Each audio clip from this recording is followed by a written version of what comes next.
पंचायत सचिव के संबंध में। इसके पहले मैं एक पार्ट 1 वीडियो जो इससे संबंधित है उसमें फिजिकल के जो क्वालिफाइड कैंडिडेट हैं उनकी संख्या संभवतः 4900 है। एक कैंडिडेट ने आज मुझे सूचना दी। मैं ये बतलाऊं कि पंचायत सचिव के रिक्त पदों की संख्या 3161 है, जिसकी नियुक्ति की कार्रवाई चल रही है बिहार कर्मचारी चयन आयोग के द्वारा। संबंधित विज्ञापन की श्रेणी बी के पद पर यह क्रमांक 5 पर है और मुख्य परीक्षा के लिए जो फॉर्म भरा गया है उसमें इस पद का कोड 9 है। इस पद के लिए शैक्षणिक योग्यता जो है, जिसे भी योग्यता कहेंगे, वो है इंटर। और वांछनीय योग्यता के रूप में इसमें अंकित है कंप्यूटर पर टंकन MS ऑफिस का ज्ञान। विज्ञापन के बिंदु 2 में उल्लिखित है कि मुख्य परीक्षा में प्राप्तांक, तैयार सामान्य मेधा सूची, अभ्यर्थियों द्वारा दिए गए विकल्प, शैक्षणिक योग्यता एवं अन्य शर्तों पात्रता के आधार पर सेवा का आवंटन किया जाएगा। स्पष्ट है कि बहुत से कैंडिडेट्स के मन में यह दुविधा है कि अन्य शर्त और पात्रता की जो चर्चा की गई है उसका मतलब होगा कि तकनीकी और वांछनीय योग्यता तथा इसके आधार पर मेधा सूची क्रमांक और पद विकल्प के आधार पर जो कैंडिडेट पंचायत सचिव पद के लिए स्थान पाने योग्य होंगे, परंतु यदि वे आयोग द्वारा आयोजित कंप्यूटर पर टंकन तथा MS ऑफिस के ज्ञान संबंधी परीक्षा और टेस्ट जो भी कहिए उसमें क्वालिफाई नहीं करते हैं तो उन्हें इस पद के लिए अयोग्य घोषित कर दिया जाएगा। इस तरह की क्वेरी दर्जनों कैंडिडेट्स ने की है और तो मैंने उन लोगों से कहा कि आप इससे संबंधित जो नियमावली है वो भी मुझे आप दीजिए। तो कई कैंडिडेट्स ने मेरे व्हाट्सएप पर नियमावली उपलब्ध कराई जो वर्ष 2011 की है, जो पंचायत सचिव की नियुक्ति, अधिकार और कर्तव्य से संबंधित है। इसमें नियम 2 में वर्णित है कि जो भी पंचायत सेवक अब तक हैं वे पंचायत सचिव के रूप में पंचायतों में नियुक्त किए जाएंगे। और इस नियमावली के नियम 3 का प्रावधान है कि ग्राम पंचायत के शेष रिक्त पदों पर इस नियमावली के प्रावधानों के अधीन नियुक्ति की जा सकेगी। अब नियम क्या है इसे हम आगे देखते हैं। ये नियम 4 जिसका उपनियम 3 को कहता है कि आवश्यक अर्हता सरकार से मान्यता प्राप्त शिक्षण संस्थान से उच्चतर माध्यमिक / इंटरमीडिएट / समकक्ष परीक्षा उत्तीर्ण होना होगा। और नियम 4 उपनियम 4 के अनुसार वांछनीय अर्हता वो है विहित अर्हता जो एकदम अनिवार्य है।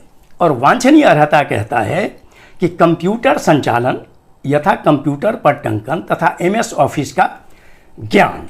ऐसे आवेदक भी इसी में लिखा हुआ है जो आयोग द्वारा खुली प्रतियोगिता में भाग लेने के समय कंप्यूटर संचालन का ज्ञान नहीं रखते हों पर विहित अर्हता प्राप्त हों। अर्थात विहित अर्हता का क्या मतलब है कि इंटर वो अवश्य हों, वे परीक्षा में भाग ले सकेंगे। मतलब वांछनीय अर्हता नहीं भी रखते हैं तो।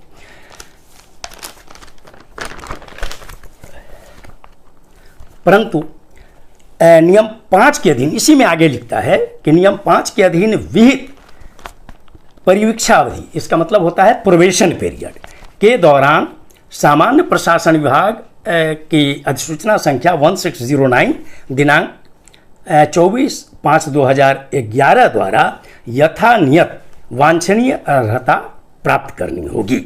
वांछनीय अर्हता प्राप्त करनी होगा मतलब कि उस प्रोबेशन पीरियड में उन्हें कंप्यूटर टाइपिंग और MS ज्ञान का जो है उसको पास करना होगा। अन्यथा उनकी सेवाएं संपुष्ट नहीं की जाएगी और सेवाएं समाप्त कर दी जाएगी। स्पष्टता ये है कि वांछनीय अर्हता का मतलब ही होगा कंप्यूटर टाइपिंग और MS ऑफिस का ज्ञान। ये उन्हें प्रोबेशन पीरियड में पास करना होगा। नियम 5 के अनुसार एकदम स्पष्ट आगे ये लिखा हुआ है कि प्रोबेशन पीरियड 2 वर्षों की होगी। इस अवधि में इनको 3 चीज़ करना है कि वांछनीय अर्हता भी प्राप्त करनी होगी, प्रशिक्षण भी प्राप्त करना होगा और विभागीय परीक्षा जो होगी वो इनको पास करना होगा। मैंने अब तक जिन तथ्यों की चर्चा की है इसमें बहुत स्पष्ट है। मैं समझता हूँ कि इसके आधार पर जो नियमावली है पंचायती राज विभाग की, पंचायत सचिव के नियुक्ति से संबंधित, इसके जो बिहार का गजट संख्या 323 दिनांक 7/7/2011 का है, उस अवधि उस तिथि और आयोग का जो विज्ञापन निकला है 06060114, उसके प्रकाशन की तिथि के बीच यदि पंचायती राज विभाग ने वांछनीय अर्हता नियम 4 के उपनियम 4 में कोई संशोधन नहीं किया है तो वैसे सभी कैंडिडेट्स, ये बहुत इंपॉर्टेंट है, मैं जो मान रहा हूँ कि वैसे सभी कैंडिडेट्स जो मुख्य परीक्षा में प्राप्त अंक के आधार पर मेधाक्रम, पदवार प्राथमिकता क्रम और एप्लीकेबल मेरिटोरियस रिजर्व कैटेगरी के आलोक में पंचायत सचिव पद आवंटन के योग्य हैं तो उन्हें यह पद आवंटित किया जाना चाहिए, भले ही वे वांछनीय योग्यता संबंधी कंप्यूटर टाइपिंग और MS ऑफिस का ज्ञान संबंधी आयोग द्वारा आयोजित एग्जाम में अपीयर नहीं हुए हों, अथवा अगर अपीयर हुए हों तो उसमें वो क्वालिफाई नहीं करेंगे। पंचायती राज विभाग के इस पद हेतु जो अनुशंसा भेजी जाएगी, इसका मेरा मानना है कि अगर अपीयर नहीं हुए या पास नहीं किए तब भी जो अनुशंसा सूची तैयार हो उसमें जो आवंटन मिलता है उस 3 आधार पे तो उनको पद मिलना चाहिए। लेकिन जो अनुशंसा सूची जाए विभाग को, उसमें यह स्पष्ट दर्ज होना चाहिए ऐसे कैंडिडेट्स के विरुद्ध जो पास नहीं किए अपीयर होने के बाद भी, तो और या अपीयर नहीं हुए, उनके जो रोल नंबर और नाम होंगे उनके सामने रिमार्क्स कॉलम में अंकित किया जाना चाहिए कि इनकी अनुशंसा इस शर्त के साथ की जाती है कि जो नियम है उसके आधार पर प्रोबेशन पीरियड में इन्हें ये पास करना होगा।